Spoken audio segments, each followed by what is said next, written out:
The experience of time as a one-way passage is so foundational that it barely registers as an experience at all. It feels like furniture, not feature. We remember the past and not the future.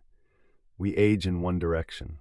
Our regret points backward and our plans point forward, and we wake up each morning inside this same one-way current without pausing to ask why it runs the way it does. The asymmetry between before and after is so saturating that it seems impossible to separate from reality itself, as though the universe, not only the mind, insists on a direction. Physics complicates this in a way that has never quite left me alone. The fundamental equations, Schrödinger, Dirac, Maxwell, Einstein, are time-symmetric. Run any of them backwards and they remain valid. The arrow is not written into the laws. A universe described by those equations could evolve in either direction without contradiction, and yet we experience only one. The block universe interpretation of relativity makes this fully explicit. Past, present, and future coexist as a four-dimensional structure. Nothing in the geometry privileges a moving now. That privilege belongs to minds, to memory-bearing creatures navigating a world where the past leaves stable traces and the future does not. The felt flow of moments is a cognitive construction, not a physical one. The standard response arrives here with the second law. Entropy increases, and that breaks the symmetry. The thermodynamic arrow is real, and it is not observer-dependent.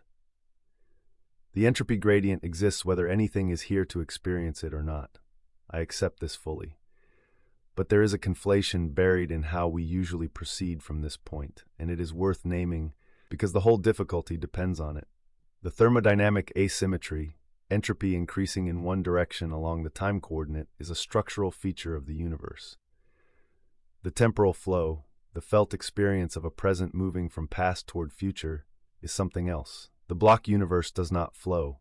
It simply is, with an entropy gradient embedded in its geometry as a feature, not as a process.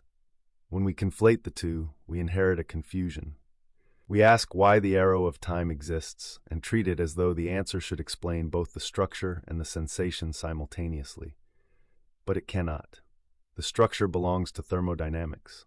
The sensation belongs to consciousness. They are related, but they are not the same question. This distinction exposes what I think is the sharpest formulation of the issue I keep returning to. In earlier posts, I have posed it directly. How would the universe unfold without observers to experience it? But the question is malformed, and the malformation is instructive.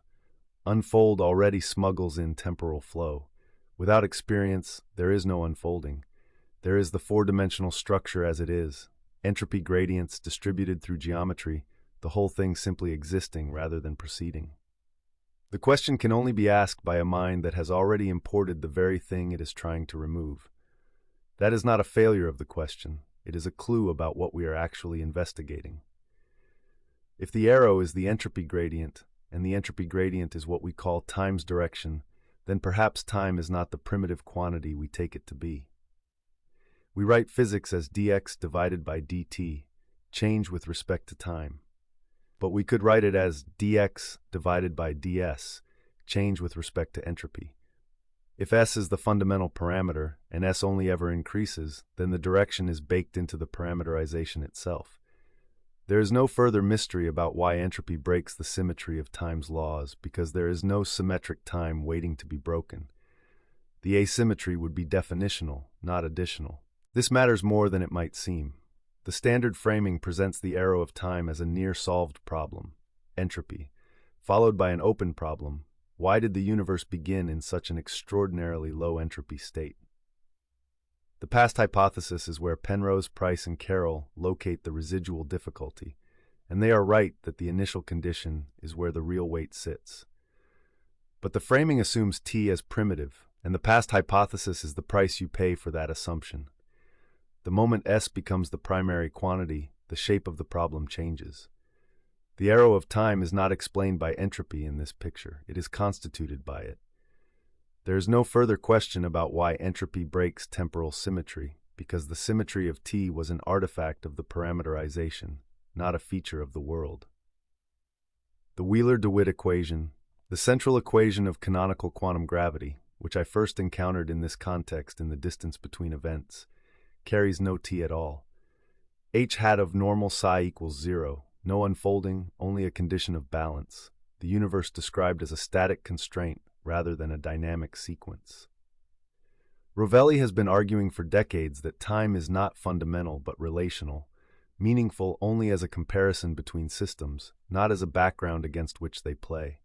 Verlinde has shown that gravity can be reformulated as an entropic force, emerging from thermodynamic gradients rather than being imposed as a primitive interaction. These are not marginal positions. They are serious research programs, converging from different directions toward the same question. What follows from the entropic parameterization for electromagnetic charge is more speculative, and I want to hold it at arm's length while still naming it. CP violation in the weak force is experimentally confirmed. Kaon and B meson decays proceed differently depending on which way you flip the symmetry operations. By the CPT theorem, CP violation implies T violation.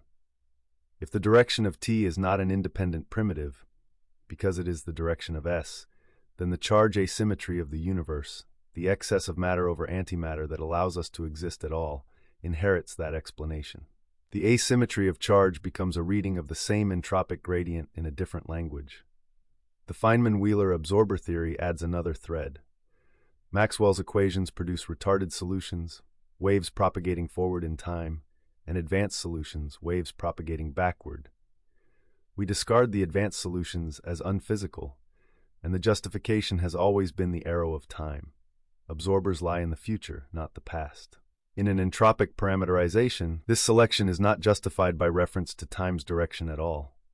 Retarded and advanced solutions become solutions that move with the entropy gradient and against it. The selection is the same constraint, restated without the circularity. And Verlinde's entropic gravity raises the further question: if gravity is an entropic force, does electromagnetism follow? Wheeler's charge without charge gestured at exactly this. Charge as a property of space-time topology rather than a brute quantum number, something that could in principle emerge from the structure rather than be added to it. Charge quantization remains unsolved in this framework, and I am not pretending otherwise. But the direction is coherent.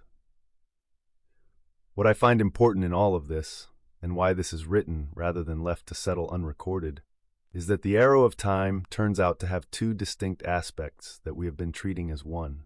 There is the structural asymmetry, entropy increasing, the past hypothesis, the question of initial conditions, and there is the experiential asymmetry, the felt flow, the moving present, the difference between memory and anticipation.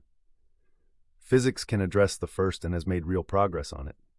The second is the mind's rendering of the first, a cognitive interface built on the entropy gradient, not a further fact about the gradient itself.